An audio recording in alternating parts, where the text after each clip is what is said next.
He goes back to the original definition of 1 year, but he says we need a study to determine what the true definition should be. Should it be 1 year or 2 years? So I look at this as we got a 1 year reprieve. We got 1 year to work on this. The next item, Virginia Commonwealth Challenge Program, Virginia Juvenile Community Crime Control Act.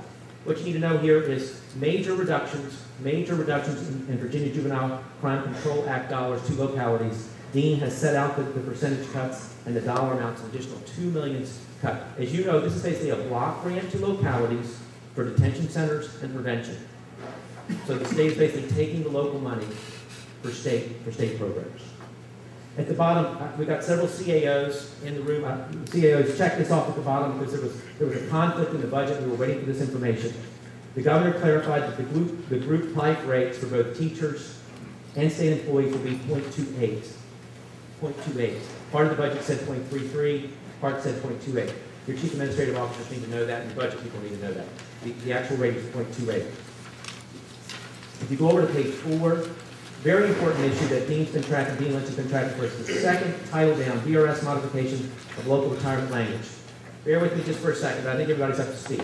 The General Assembly passed a bill, and they included the same language in the budget, that changes retirement benefits for future new state employees. Beginning July 1, the state is going to require all new employees to pick up the 5% employee share of their retirement. Today, a significant majority of localities in the state pick up that 5% employee share. You pick it up for your employees. You pay the employer share, and you also pick up the 5% employee share. New state law that will take effect July 1 for the state, and I'll come back to localities in a minute. New state employees will pay their own 5% employee share. The bill also made some changes for local governments.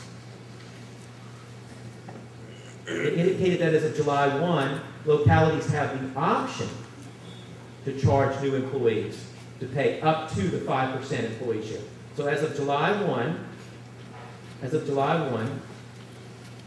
you all can require new employees to pay 1, 2, 3, 4, or the full 5% of employee share.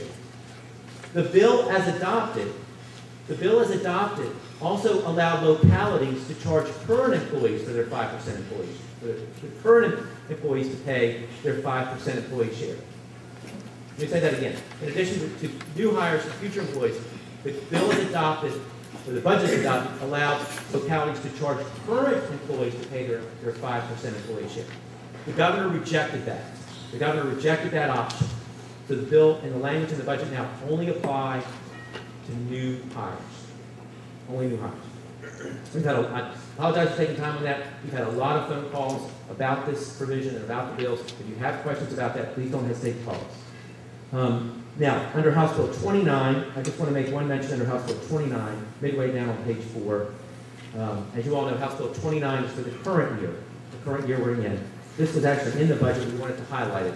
For the last quarter of this year, retroactive to March 1, per diem payments for state inmates is dropping by half, from $8 to $4 a day. And that's for the remainder of this year.